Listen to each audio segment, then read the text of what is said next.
गला दबा के जान से मार दूं। क्या सोच रहे हो? देखो, आज हमारी शादी की पहली रात। हर बात तुमसे शेयर करती है ना वो, तो प्लीज उसे समझाओ। तुम्हारी तो हर बात मानती भी है वो। और आपकी मम्मी, उन्हें कौन समझाएगा?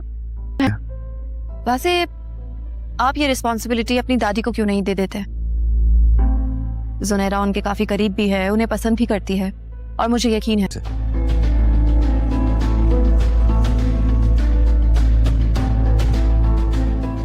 क्या मोहब्बत में धोखा इतना आम है?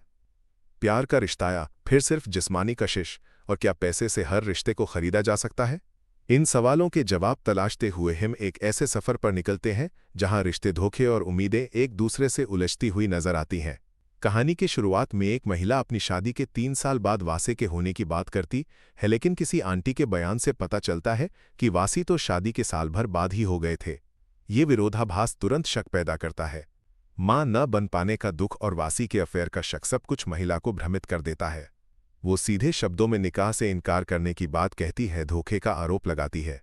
दूसरी ओर एक व्यक्ति बहुत प्यार का इजहार करता है, कैसे हो मेरी जान, मेरा प्यारा भाई, मेरा दिल का टुकड़ा, लेकिन तुरंत ही उसे दफा हो जा यहां से कहकर भगा दिया जाता है। ये मजाक या सच? फिर कारखाने का मालिक अपने मुलाजिम से बात करता है, उसे उसकी औकात दिखाता है और धमकी देता है, एक एक करके तेरे घर वालों को ठोक डालूंगा।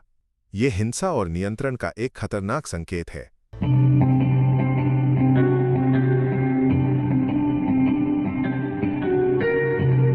एक औरत अपनी शादी की पहली रात उदास है, अपने हनीमून के सपने और हकीकत के बीच फंसी हुई। उसका पति जो भी उसकी मां की मृत्यु के 2 दिन बाद ही शादी करने की बात कहकर अजीब सा महसूस कर रहा है।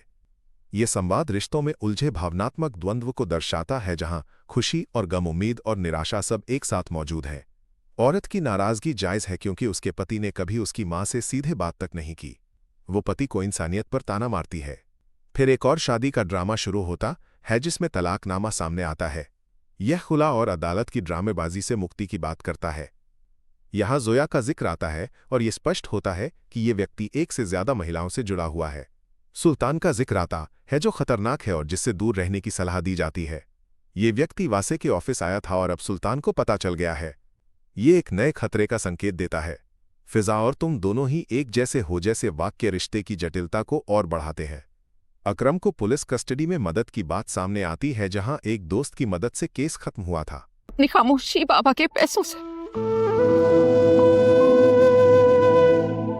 मैंने खामोशी तोड़ दी, पैसे देना बंद कर दी। ये दर्शाता है कि इस दुनिया में दोस्ती और दुश्मनी दोनों ही बहुत मायने रखती है। शैतान नुमा आदमी के रूप में वर्णित सुल्तान से दूर रहने की चेतावनी दी जाती है। एक आदमी कहता है, मेरी अपनी मसले और अपनों के मसले खत्म ही नहीं हो रहे। वो अपनी पत्नी के लिए डोनट्स लाया है, लेकिन उसे पता चलता है कि उसके माता पिता का डिवोर्स हो गया है। ये बात बच्ची आयरा के सामने आ जाती है, जो एक बड़े झटके का संकेत है। आलिया अपनी मां को समझाने की कोशिश करती है, जो डिवोर्स फाइनलाइज होने के बाद रो रही है। बेहसियत मां नाकाम होने का एहसास महिलाओं पर कितना गहरा असर डालता है, ये यहां स्पष्ट होता है। जुनेरा और उमैर की शादी की रट और दादी का हस्तक्षेप पारिवारिक दबावों को दिखाता है। अकरम वासे से बात करने की बात करता है, लेकिन सुल्तान का मामला सुलझ नहीं रहा।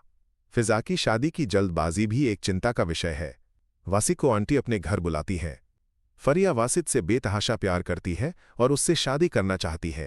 करो, मैं आप लोगों के लिए चाय बना के लाती हूँ।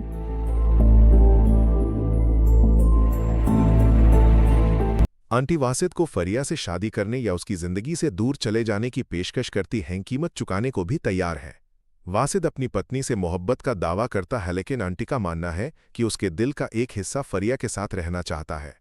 ये खतरनाक मोड़ है जहां रिश्तों का नाजुक ताना बाना तार तार हो रहा है। मुझसे तो अपनी शादी नहीं संभल रही,